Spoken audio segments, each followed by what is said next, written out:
खबर लखनऊ से है। आज विधानसभा में अदालत लगी हुई है। कटघरे में 6 पुलिसकर्मियों पर सुनवाई है।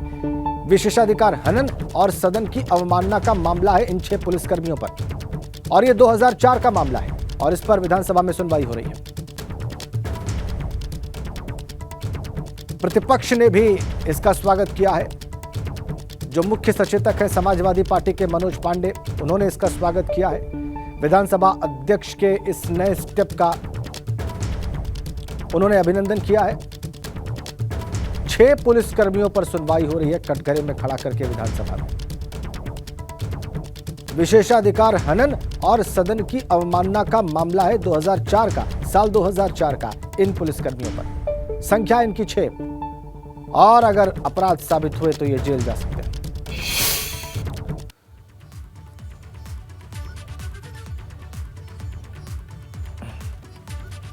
विशेषाधिकार हनन और सदन की अवमानना का मामला है। 6 पुलिसकर्मियों पर सुनवाई है विधानसभा के भीतर। तत्कालीन क्षेत्राधिकारी अब्दुल समद पर सुनवाई है। तत्कालीन थाना अध्यक्ष ऋषिकांत शुक्ला पर सुनवाई है। तत्कालीन उप निरीक्षक त्रिलोकी सिंह पर सुनवाई है। तत्कालीन कांस्टेबल पर भी सुनवाई है। कुल 6 पुलिसकर्मी हैं और इन सबको कटघरे में खड़ा करके सुनवाई होनी है विधानसभा के भीतर। 6 पुलिसकर्मियों पर सुनवाई जारी है विधानसभा के भीतर। ये बड़ी खबर और ये अपने आप में बहुत दिलचस्प बात। विधानसभा के भीतर ऐसी सुनवाई का अधिकार है विधानसभा को, यह अपने आप में बहुत महत्वपूर्ण है और ये लंबे समय बाद हो रहा है विधानसभा में। कि हर तरीके से कि सामंजस्य बना रहे, लेकिन उसके बाद भी कोई एक दूसरे के अधिकारों में अतिक्रमण न करे। अगर शांतिपूर्ण तरीके से धरना और प्रदर्शन होने पर इस प्रकार की घटना हुई तो निश्चित रूप से सारे साक्ष्यों को देखकर विशेषाधिकार समिति ने जो हमारे सामने रिपोर्ट प्रस्तुत की है और उसका महाधिवक्ता के द्वारा न्यायिक उसका परीक्षण करके उसके संबंध में संस्तुति दी है और वर्तमान विधानसभा में हमारे वर्तमान अध्यक्ष जी के द्वारा जो यहाँ पर 27/2/23 को विशेषाधिकार समिति ने अपने सर्वसम्मत निर्णय में ये निर्धारित किया कि जो लोग दोषी हैं उन लोगों को दंडित किया जाए, कारावास से दंडित किया जाए। आज ये सदन के समक्ष प्रस्ताव इसलिए लाया गया कि हम उस कारावास की अवधि निर्धारित करें। तो अभी मैं जो प्रस्ताव करूंगा वो केवल इसी बात का कि ये पूरा सदन एक न्यायालय में परिवर्तित हो जाए और कोर्ट की तरीके से, जिस तरीके से कोर्ट की व्यवस्था करता है उसी तरीके से आगे का संचालन होगा। इसलिए मैं अध्यक्ष जी आपकी अनुज्ञा से ये प्रस्ताव करता हूं कि श्री सलिल बिश्नोई तत्कालीन माननीय सदस्य विधानसभा उत्तर प्रदेश कानपुर नगर द्वारा श्री अब्दुल समद तत्कालीन क्षेत्राधिकारी बाबूपुरवा कानपुर नगर तथा अन्य 5 पुलिस कर्मियों के विरुद्ध अभिसूचित विशेषाधिकार हनन एवं सदन की अवमानना के लिए दोषी कर्मियों को कारावास का दंड प्रदान करने का प्रकरण जो माननीय सदन के संज्ञान में है पर दंड का निर्धारण करने हेतु माननीय सदन को माननीय न्यायालय के रूप में परिवर्तित कर दिया जाए। ये मैं आपके उससे प्रस्ताव करता हूं। एक बात मैं आपके समक्ष और मान्यवर कर दूं। इस पे प्रश्न कर लें, फिर आप रख लीजिए। प्रश्न यह है कि श्री सलील बिश्नोई तत्कालीन माननीय सदस्य विधानसभा उत्तर प्रदेश कानपुर नगर द्वारा श्री अब्दुल समद तत्कालीन क्षेत्राधिकारी बाबूपुरा कानपुर तथा अन्य 5 पुलिस कर्मचारियों के विरुद्ध अभिसूचित विशेषाधिकार हनन एवं सदन की अवमानना के लिए दोषी कर्मचारियों को कारावास का दंड प्रदान करने हेतु प्रकरण जो माननीय सदस्य के संज्ञान में है पर दंड निर्धारित करने हेतु माननीय सदन को माननीय न्यायालय के रूप में परिवर्तित कर दिया जाए। जो माननीय सदस्य के पक्ष में हो कृपया हाँ कहें, जो माननीय सदस्य के विरोध में हो कृपया नहीं कहें। सर्वसम्मति से प्रस्ताव स्वीकृत हुआ। माननीय संसदीय कार्य मंत्री कुछ कह रहे थे आप? जी मानवर, ये सभी लोगों को सदन के विशेषाधिकार का दोषी पाया गया है, इसीलिए आज ये प्रस्ताव आया। ये दूसरा प्रस्ताव मेरा है कि श्री सलिल बिश्नोई तत्कालीन माननीय सदस्य विधानसभा उत्तर प्रदेश कानपुर नगर द्वारा श्री अब्दुल समद तत्कालीन क्षेत्राधिकारी बाबूपुरवा कानपुर नगर तथा अन्य 5 पुलिस कर्मियों के विरुद्ध अभिसूचित विशेषाधिकार हनन एवं सदन की अवमानना के लिए दोषी कर्मियों श्री अब्दुल समद तत्कालीन क्षेत्राधिकारी बाबूपुरवा कानपुर नगर, श्री ऋषिकांत शुक्ला तत्कालीन थाना अध्यक्ष किदवई नगर कानपुर नगर, श्री त्रिलोकी सिंह तत्कालीन उप निरीक्षक थाना कोतवाली कानपुर नगर, श्री छोटे सिंह यादव तत्कालीन कांस्टेबल थाना किदवई नगर कानपुर नगर, श्री विनोद मिश्रा तत्कालीन कांस्टेबल थाना काकादेव कानपुर नगर, श्री मेहरबान सिंह यादव तत्कालीन कांस्टेबल थाना काकादेव कानपुर नगर को कारावास का दंड प्रदान करने पर विचार किया जाए। प्रश्न यह है कि श्री सलील बिश्नोई तत्कालीन माननीय सदस्य विधानसभा उत्तर प्रदेश कानपुर नगर द्वारा श्री अब्दुल समीद तत्कालीन क्षेत्राधिकारी बाबूगढ़ कानपुर तथा अन्य 5 पुलिस कर्मचारियों के विरुद्ध अभिसूचित विशेषाधिकार हनन एवं सदन की अवमानना के लिए दोषी कर्मियों श्री अब्दुल समीद तत्कालीन क्षेत्राधिकारी बाबूपुरा कानपुर, श्री ऋषिकांत शुक्ला तत्कालीन थानाध्यक्ष नगर कानपुर, श्री त्रिलोकेश सिंह तत्कालीन उप निरीक्षक थाना कोतवाली कानपुर, श्री छोटे सिंह यादव तत्कालीन कांस्टेबल थाना नगर कानपुर, श्री विनोद मिश्र तत्कालीन कांस्टेबल थाना काकादेव कानपुर, श्री मेहरबान सिंह यादव तत्कालीन कांस्टेबल थाना काकादेव कानपुर को कारावास का दंड प्रदान करने तो विचार किया जाए। जो माननीय सदस्य के पक्ष में हो कृपया हाँ कहें, जो माननीय सदस्य के विरोध में हो कृपया नहीं कहें। सर्वसम्मति से यह प्रस्ताव स्वीकृत हुआ। माननीय आप कुछ कहेंगे कि मैं बाकी लोगों नेताओं को बुलाऊं? जैसे माननीय संसदीय मंत्री जी। माननीय अध्यक्ष जी, जो आज जो प्रस्ताव आया है मान्यवर, जैसा कि आप अवगत हैं कि विशेषाधिकार समिति में भी, तत्कालीन विशेषाधिकार समिति में भी और उसके बाद भी जो परिस्थिति बनी थी उसी के आधार के ऊपर इन लोगों को कारावास का दंड प्रदान करने पर ये स्थिति आई है। हम जरूर चाहेंगे कि हमारे बाकी अन्य दल के नेता अगर अपना विचार रखना चाहें तो। माननीय नेता समाजवादी पार्टी श्री अखिलेश यादव जी अनुपस्थित हैं। समाजवादी पार्टी की तरफ से और कोई बोलना चाहता है तो बोल सकता है, नहीं बोलना चाहते। माननीय नेता अपना दल श्री सोनेलाल। माननीय अध्यक्ष जी, आज हम सब लोग यहाँ पर इस विधानसभा के पूर्व सदस्य आदरणीय सलील बिश्नोई जी के विशेषाधिकार पर हम लोग विचार करने के लिए इकट्ठा हुए हैं। मेरा इस प्रकरण पर सिर्फ इतना कहना है कि मैं अपनी पार्टी की ओर से आपको निर्णय लेने के लिए पूर्णतया कर रहा हूं। धन्यवाद। अधिकृत कर रहा हूं और मैं ये भी एक निवेदन कर रहा हूं एक विषय पर। इस पे हम सब निर्वाचित होकर के या चयनित होकर के आते हैं।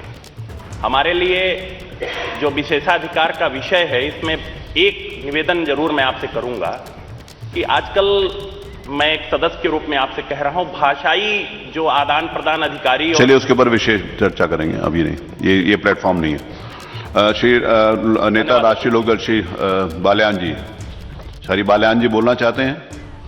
उनका कोई सदस्य बोलना चाहता है? नहीं बोलना चाहते, इसका दो समर्थन में। शैलेंद्र कुमार त्रिपाठी, निर्बल इंडियन शोषित हमारा अपना दल, बताइए। माननीय संजय जी। अध्यक्ष जी, हमारा दल, हमारी पार्टी, हमारे दल के सदस्य आज इस तरह की घटना आगे न हो और विशेषाधिकार संविधान में मिला हुआ और जनता ने दिया। अगर हम जनता के प्रतिनिधि हैं और सदन के सदस्य की रक्षा नहीं कर पाए तो ऐसे अधिकारी कर्मचारी जनता की क्या रक्षा करेंगे? इनके खिलाफ जो भी हो सकता है। चलिए, धन्यवाद। आप अध्यक्ष जी, हमारी पार्टी आपकी कार्यकुशलता पर गर्व करती है और पूरा समर्थन करती है। जो भी निर्णय सुनाएंगे हमारा दल आपका समर्थन करता है। नेता श्री ओम प्रकाश जी राजभर, सुहेल देव, भारतीय समाज पार्टी। माननीय अध्यक्ष जी, हमारी पार्टी, हमारे सभी विधायक, हम लोग ये निर्णय आपके ऊपर छोड़ते हैं। जो भी निर्णय आप देंगे हम लोग सर्वमान्य हैं। माननीय नेता भारतीय राष्ट्रीय कांग्रेस श्रीमती आराधना मिश्रा मोना जी। माननीय अध्यक्ष जी, संविधान के इस मंदिर में सदस्यों की और संविधान की सुरक्षा के लिए जो निर्णय आप लेंगे आज, उससे मैं और मेरा दल पूरी तरह सहमत। हमें पूरा विश्वास है कि आप हम सब की बात को समझते हुए इस पर निर्णय ले लें। पूरा विश्वास है मैं आपके निर्णय। माननीय नेता जनसत्ता दल रघुराज प्रताप सिंह राजा भैया जी। माननीय अध्यक्ष जी, आप हम सभी लोगों के संरक्षक हैं। मैं अपने दल जनसत्ता दल की ओर से जो भी आप निर्णय लेंगे उससे हम पूरी तरह से सहमत हैं। माननीय नेता बहुजन समाज पार्टी श्री उमाशंकर सिंह। माननीय अध्यक्ष जी, क्योंकि इस मंडप में आप हम सबके अभिभावक हैं, संरक्षक हैं, इसलिए इस संबंध में भी मुझे पूरा विश्वास है कि आप जो भी निर्णय लेंगे हम सबके हित में लेंगे। मैं अपने तरफ से भी आपको अधिकृत करता हूं कि आप अपना निर्णय दें, हम उसको स्वीकार करेंगे। माननीय संसदीय कार्य मंत्री जी। माननीय अध्यक्ष जी, हम न्याय के ऊपर संवेदनशीलता को महत्व दिया गया है माननीय, और संवेदनशीलता उसके ऊपर मानी गई है। हम भी उसी परंपरा के निर्वहन के एक प्रकार से आदी हैं। इसलिए हम जरूर चाहेंगे, क्योंकि इन सभी लोगों को दोषी करार दिया गया, इसलिए हम चाहते हैं कि इनका भी पक्ष, मानवर इन लोगों का पक्ष भी जैसी की व्यवस्था है उसमें सुन लिया जाए। कम से कम इनको अपने बारे में सजा के लिए क्या कहना है। लोकतंत्र में जो जनप्रतिनिधि चुन के आते हैं वो जनता के हितों के लिए ही बराबर, जब सत्ता में रहते हैं तो संसाधन जुटाकर, जब विपक्ष में रहते हैं तो अपनी आवाज बुलंद करके ये कोशिश करते हैं कि ज्यादा से ज्यादा जनहित हो सके। और जनहित के किसी काम के लिए जब कोई शांतिपूर्ण तरीके से किसी प्रकार से अपना ज्ञापन, अपना प्रतिवेदन देने जिलाधिकारी के वहां जा रहे हैं, तो जिस प्रकार का व्यवहार किया गया माननीय, वो अपने आप में अशोभनीय भी है, निंदनीय भी है और सजा योग भी है। इसलिए माननीय, आपने यहाँ पर यह व्यवस्था की है कि सभी पूरी विधानसभा आज कोर्ट में परिवर्तित हुई, लेकिन किसी भी निर्णय से पहले, हम किसी भी प्रस्ताव से पहले ये जानना चाहेंगे कि आपका पक्ष क्या है। आपको भी कन्विक्शन के के अंतराल पर, कन्विक्शन के मामले में कि कितना दंड इनके लिए हो, इनको भी मान लिया, सुन लिया जाए कि क्या स्थिति है। मैं सुन लेता हूँ। आप यहाँ पर उपस्थित श्री अब्दुल समद, श्री ऋषिकांत शुक्ला, श्री त्रिलोकी सिंह, श्री छोटे सिंह यादव, श्री विनोद मिश्रा, श्री मेहरबान सिंह यादव, मैं आपको एक एक करके इस बात के लिए प्रिविलेज देता हूं कि आप अपनी बात कुछ कहना चाहते हैं तो कहिए। श्री अब्दुल समद। परम आदरणीय माननीय अध्यक्ष जी, परम आदरणीय माननीय सदस्यगण, परम आदरणीय तत्कालीन विधायक माननीय सलील बिश्नोई जी, मैं आप सभी लोगों का सादर चरण स्पर्श करते हुए प्रणाम करता हूं। राजकीय दायित्वों के निर्वहन में जो भी त्रुटियां हुई हो, जाने अनजाने में जो गलती हुई हो, मैं माननीय अध्यक्ष जी से, माननीय सदन सदस्यगण से, माननीय बिश्नोई साहब से हाथ जोड़कर माफ़ी मांगता हूं कि जो भी गलती हुई हो जाने अनजाने में, उसके लिए हमें क्षमा कर दें। और बस इतना ही हमारा कहना है कि हम लोग जो भी हो, माननीय पूरे सदन से हम लोग माफ़ी मांगते हैं। कोई अन्य इनमें से कोई अन्य व्यक्ति कोई बात अपना कहना चाहता है तो उसको? नहीं सर, आप पूछ लीजिए सबसे। चलिए, ये कुछ ये अपनी बात इनकी आ गई, श्री अब्दुल समद जी की बात आ गई, और बाकी सभी का वही है। आप बोल रहे हैं कुछ? बोलिए। परम आदरणीय अध्यक्ष महोदय, सभी विधायकगण, माननीय विधायकगण और माननीय सलील बिश्नोई जी, आवाज आ जाएगी, बोलिए सीधा। हम लोगों में से अगर किसी प्रकार की दायित्वों को पूर्ण करते समय अगर कोई भी त्रुटि हो गई हो, उसको क्षमा कर दें, और भविष्य में इसकी कोई कभी त्रुटि नहीं होगी। हम लोग सभी माननीय विधायकगण का सम्मान करते हैं और करते रहेंगे भविष्य में भी। जी, और कोई बोलना चाहते हैं? माननीय अध्यक्ष जी, जिस प्रकार से सभी सदस्य ये महसूस करते हैं, आज जो कटघरे में खड़े हैं, अब्दुल समद के साथ जो पांचों लोग कटघरे में खड़े हैं, उन सभी लोगों ने, बाकी सबकी भी यही राय है, सभी लोगों ने विनम्रता पूर्वक माफी का प्रस्ताव किया है। लेकिन मान्यवर, लोकतंत्र में इस विधायिका का सम्मान बचा रहना बहुत जरूरी है। जैसा कि मैंने प्रारंभ में कहा था कि एक 4 लाख, 5 लाख, 6 लाख और 10-10 लाख लोगों से चुनकर लोग आए यहाँ पर, वो लोग केवल जनता के हितों में काम करते हैं। ये भी सही है कि ये अधिकारी लोग शासन के निर्देशों का पालन करते हैं, लेकिन मान्यवर ये अधिकार नहीं मिल जाता कि इन लोगों को किसी प्रकार से नाजायज तरीके से किसी को गाली दें, किसी को अब्यूज करें, किसी को अपमानित करें या डंडा चलाएं। जहां वहां पर कोई ऐसी परिस्थिति नहीं थी कि इस प्रकार का बल प्रयोग करें या किसी प्रकार से गाली दें, और इस प्रकार की स्थिति बाकायदा वीडियोग्राफी में आई है मानवर। ये सही है कि हम आपसे भी अनुरोध करेंगे कि संवेदनशीलता तो जरूरी है, निभाना भी चाहिए, लेकिन मानवर फिर भी चूंकि आज ये सदन कोर्ट में परिवर्तित हुआ और आपको सर्वाधिकार है हर तरह से, और इसके संबंध में भी कई प्रकरण यहां विधानसभा में, चाहे 1959 हो, चाहे उसके बाद सन 89 हो, इसके बीच में भी 1-2 प्रकरण ऐसे आए। लगातार इस बात को सुप्रीम कोर्ट ने भी मेजॉरिटी जजमेंट से इस बात को परिभाषित किया है कि किसी भी तरीके से जुडिशरी और जो व्यवस्थापिका है वो किसी प्रकार से एक दूसरे के काम में हस्तक्षेप न करे। और हम समझते हैं कि यहाँ का ये फैसला, आपका जो फैसला किसी भी कोर्ट ऑफ लॉ में कोई चैलेंजेबल नहीं है मानवर। इसलिए मैं विनम्रता पूर्वक ये प्रस्ताव करूंगा कि चूंकि इन लोगों का व्यवहार अपने इन्होंने जो कुछ कहा है उसके ऊपर हम ये चाहते हैं कि मिनिमम इनको सजा दी जाए, इसलिए मैं प्रस्ताव करता हूं कि श्री सलील बिश्नोई तत्कालीन माननीय सदस्य विधानसभा उत्तर प्रदेश कानपुर नगर द्वारा श्री अब्दुल समद तत्कालीन क्षेत्राधिकारी बाबूपुरवा कानपुर नगर तथा अन्य 5 पुलिसकर्मियों के के विरुद्ध अभिसूचित विशेषाधिकार हनन एवं सदन की अवमानना के लिए दोषी कर्मियों श्री अब्दुल समद तत्कालीन क्षेत्राधिकारी बाबूपुरवा कानपुर नगर, श्री श्रीकांत शुक्ला श्री तत्कालीन थानाध्यक्ष किदवई नगर कानपुर नगर, श्री त्रिलोकी सिंह तत्कालीन उपनिरीक्षक थाना कोतवाली कानपुर नगर, श्री छोटे सिंह यादव तत्कालीन कांस्टेबल थाना किदवई नगर कानपुर नगर, श्री विनोद मिश्रा तत्कालीन कांस्टेबल थाना काकादेव कानपुर नगर, श्री मेहरबान सिंह यादव तत्कालीन कांस्टेबल थाना काकादेव कानपुर नगर को 1 दिन यानी आज रात के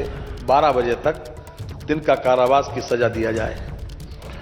संविधान की उद्देशिका निम्न प्रकार से प्रारंभ होती है। हम सबको मालूम है हम भारत के लोग, भारत के संपूर्ण प्रभुत्व संपन्न, आगे पूरा डिटेल में लिखा हुआ है। इस संविधान को अंगीकृत, अधिनियमित और आत्मार्पित करते हैं। अतः हम भारत के लोग सर्वोपरि हैं एवं इस आदरणीय सदन के सदस्य भारत के लोगों का प्रतिनिधित्व करते हैं। अतः उनकी मर्यादा एवं गरिमा को संरक्षित रखना हम सबका दायित्व है। संविधान के अनुच्छेद 194 में विधानमंडल के सदनों की तथा उसके सदस्यों और समितियों की शक्तियों एवं विशेषाधिकार प्राविधानित किए गए हैं। यह एक सत्यापित सिद्धांत है कि संविधान के अनुच्छेद 194(3) के अंतर्गत सदन विशेषाधिकार एवं अवमानना के मामलों में निर्णय लेने हेतु सर्वाधिकार धारित करता है तथा सदन का निर्णय इस मामलों में अंतिम होता है। हम सबको यह एहसास है कि हमारा यह निर्णय महत्वपूर्ण होगा और इसके दूरगामी परिणाम एवं संदेश होंगे। संविधान में न्यायपालिका, कार्यपालिका एवं विधायिका की शक्तियों को पृथक पृथक रूप से परिभाषित किया गया है। इन शक्तियों के पृथक्करण एवं सिद्धांत हमारे संविधान की जीवन रेखा हैं। यदि इन तीनों संवैधानिक संस्थाओं द्वारा एक दूसरे के अधिकारों एवं शक्तियों में अतिक्रमण किया जाएगा तो उसके परिणाम नकारात्मक होंगे और ये संस्थाएं शनय शनय समाप्त हो जाएंगी। हमारा ये दायित्व है कि संविधान निर्माताओं ने जो योजना बनाई है हम लोग सम्मान करें और अपने अधिकारों का प्रयोग अपनी सीमा के अंदर रहकर करें। जनप्रतिनिधियों के लोकतांत्रिक अधिकारों एवं कार्यपालिका द्वारा सीमित नहीं किया जा सकता। इसी प्रकार से विधायिका द्वारा भी कार्यपालिका की सीमा में अनधिकृत हस्तक्षेप नहीं किया जा सकता। विधायिका तथा न्यायपालिका के परस्पर संबंध में अपने दायरे में रहने चाहिए। विशेषाधिकार एवं सदस्यों की अवमानना की जो शक्ति सदन को प्रदत्त की गई है वह इसी उद्देश्य से प्रदान की गई है कि सदन अपनी कार्रवाई सम्मानपूर्वक एवं मर्यादित ढंग से कर सके एवं सदन के सदस्य अपने अधिकारों का शांतिपूर्वक प्रयोग कर सकें। आज हमारे समक्ष कतिपय सरकारी कर्मचारियों की दोष के आधार पर दंड देने के प्रश्न पर विचार किया जा रहा है। सदनों और सदस्यों के विशेषाधिकार तथा अवमानना के प्रावधानों को अधिनियमित नहीं किया गया, क्योंकि उनका प्रयोग परिस्थितियों एवं विभिन्न मामलों के अनुसार किया जाने का मंतव्य है। कई बार इस पर चर्चा की गई। विशेषाधिकार एवं अवमानना के बिंदुओं को अधिनियमित कर दिया जाए, परंतु इस संबंध में अभी तक कोई मतैक्य नहीं हो पाया। सदन के सभी माननीय सदस्य जनता के प्रतिनिधित्व हैं एवं संविधान की उद्देशिका में यह स्पष्ट रूप से प्रावधानित है कि संविधान के अंतर्गत हम भारत के लोग सर्वोपरि हैं। यदि जनता उसके प्रतिनिधियों के विरुद्ध लोकतांत्रिक अधिनियमों के प्रयोग में कोई बाधा आती है तो उसको रोकने के लिए विशेषाधिकार एवं अवमानना की शक्तियां प्रदत्त की गई हैं, अन्यथा यह संस्था महत्वहीन हो जाएगी। उपरोक्त वर्णित संवैधानिक योजना के अंतर्गत वर्तमान प्रकरण में भी इस आदरणीय सदन को आज विचार करने के लिए मजबूर होना पड़ा। संसदीय कार्य मंत्री द्वारा प्रस्तुत किए गए तथ्यों से यह स्पष्ट है कि यह प्रकरण चिंतनीय है और इस प्रकरण में आदरणीय सदस्यों के विरुद्ध जिस प्रकार का बर्ताव दोषी अधिकारियों एवं कर्मचारियों द्वारा किया गया है वो उनके अधिकारों से परे है था एवं संविधान अनुशासन के विपरीत था।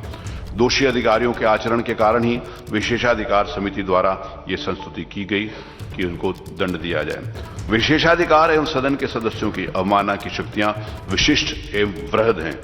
हम इस बात को पूरी तरीके से विज्ञ हैं कि इन शक्तियों का प्रयोग सामान्यतः नहीं किया जाना चाहिए, परंतु यह हमारा दायित्व है कि विधायिका की मर्यादा को संरक्षित करने हेतु इन शक्तियों का आवश्यकता अनुसार प्रयोग किया जाए। विधायिका एवं कार्यपालिका के बीच ऐसा व्यवहार होना चाहिए जिससे इन संस्थाओं की गरिमा बनी रहे एवं परस्पर सम्मान बना रहे। इन शक्तियों का प्रयोग जनहित के उद्देश्य में ही किया जाना चाहिए। इस सदन के एक आदरणीय सदस्य के साथ जो आचरण उनके शांतिपूर्वक प्रतिवाद के सापेक्ष किया गया वो निंदनीय है एवं इस संबंध में निश्चित रूप से एक संदेश जाना चाहिए कि विधायिका एवं उनके सदस्यों को लोकतांत्रिक अधिकारों के प्रयोग में इस प्रकार का आचरण न किया जाए, अन्यथा ये संस्थाएं समाप्त हो जाएंगी और संसदीय लोकतंत्र भी खतरे में रहेगा। हम सबका ये दायित्व है कि आने वाली पीढ़ियों के लिए ये उदाहरण पेश हो एवं इस संवैधानिक संस्थाओं को संरक्षित एवं सुरक्षित रखने के उपाय करें।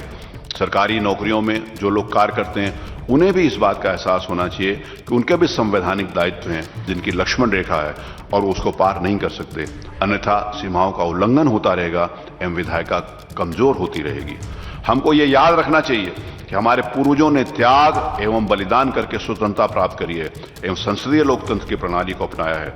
यदि इसी सदस्य के जनता के प्रतिनिधियों के लोकतांत्रिक अधिकारों का हनन किया जाता रहेगा तो ये संस्थाएं बहुत आगे नहीं चल पाएंगी एवं हमारी स्वतंत्रता का कोई अर्थ नहीं रह जाएगा।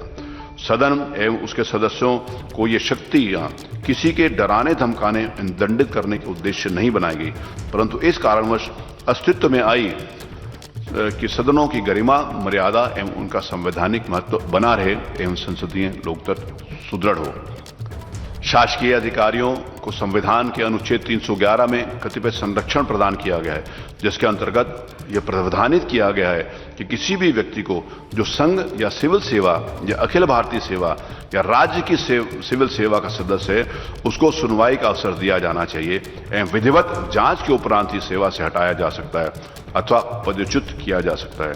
संविधान के अनुच्छेद 11 के खंड 2 में यह प्रावधानित है कि यदि सशक्त प्राधिकारी का यह समाधान हो जाए कि किसी कारण से ऐसी जांच कराया जाना युक्त रूप से साध्य नहीं है तो उसके बिना भी अधिकारी को सेवा से हटाया जा सकता है। इसके साथ ही संविधान के अनुच्छेद 194 के अंतर्गत विधानमंडलों सदनों तथा उनके सदस्यों के विशेषाधिकार एवं अवमानना की शक्तियां प्रावधानित की गई हैं। संविधान के अनुच्छेद 194(3) के अंतर्गत यह स्पष्ट रूप से प्रावधानित किया गया है कि विधानमंडल के किसी सदन अथवा सदस्यों की समितियां की शक्तियां, विशेषाधिकार और अनुमतियां ऐसी होंगी जो वह विधानमंडल समय समय पर निश्चित करे। वर्णित परिस्थितियों से यह स्पष्ट है, संविधान के विशेषाधिकार एवं अवमानना की शक्तियां वृहद हैं। मेरा ये समाधान है कि समाधान है तिक अनुच्छेद 194 एवं 311 में आपस में द्वंद्व नहीं है।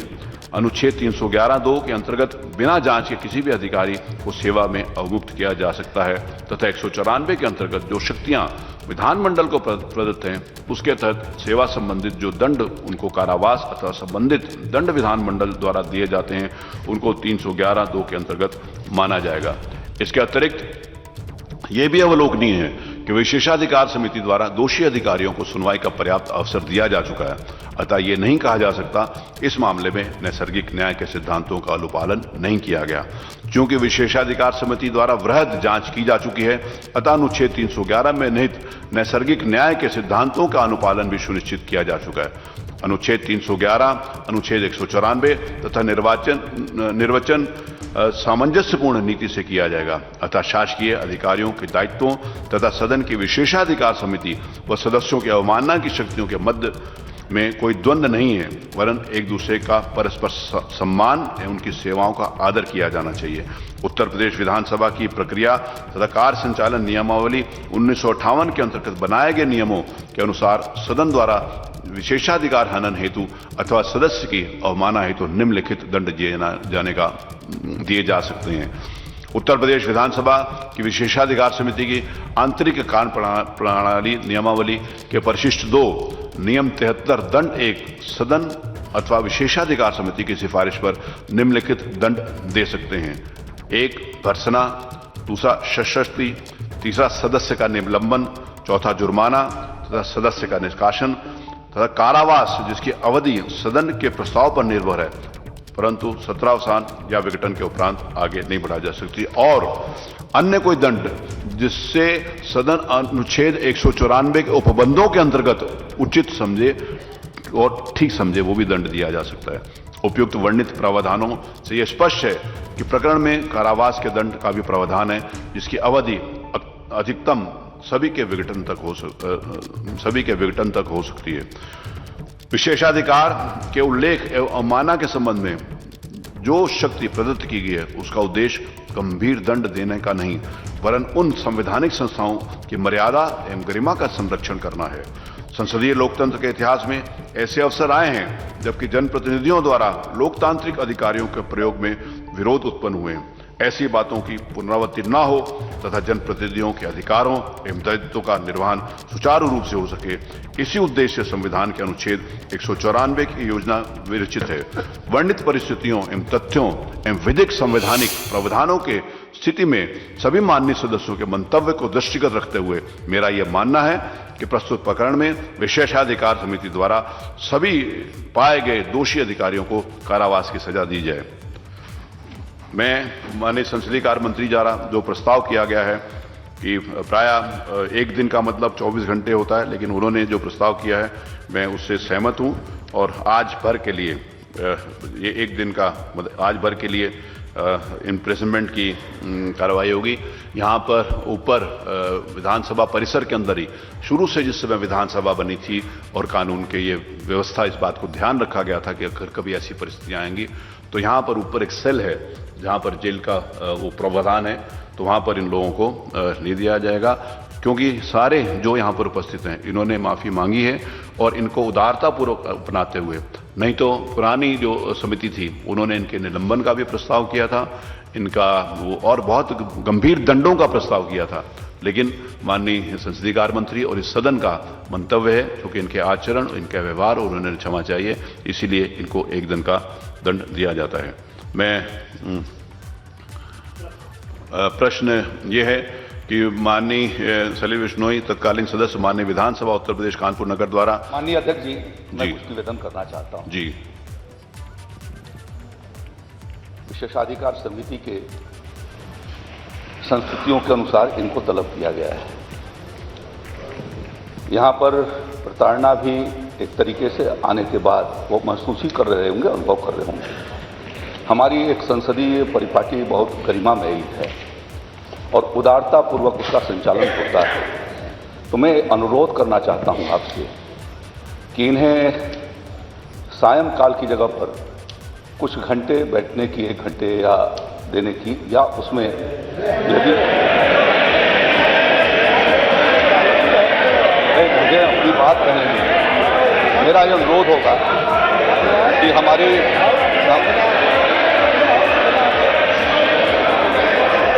आपके सामने आज विधानसभा में जिस तरीके से यहां पर कार्रवाई हुई है, यूपी विधानसभा में 6 पुलिसकर्मियों की सजा का मामला, 2004 का ये पूरा मामला है। सदन में रात 12 बजे तक कारावास की सजा का प्रस्ताव रखा गया है। 2004 का ये मामला है, विशेषाधिकार हनन, सदन की अवमानना का ये पूरा मामला, और इसमें 6 पुलिसकर्मी जो दोषी पाए गए थे उन्हें सजा का यहाँ पर ये प्रस्ताव पास कर दिया गया है। रात 12 बजे तक के लिए सजा देने का भी प्रस्ताव पास हो चुका है। यूपी विधानसभा में 6 पुलिसकर्मियों को सजा का ये पूरा मामला, तो आज विधानसभा में अदालत लगी है। 2004 के उस मामले में जब 6 पुलिसकर्मी दोषी पाए गए थे, विशेषाधिकार हनन, सदन की अवमानना की गई थी। 2004 में विधायकों पर लाठीचार्ज हुआ था। इस पूरे मामले को लेकर आज विधानसभा में अदालत लगाई गई।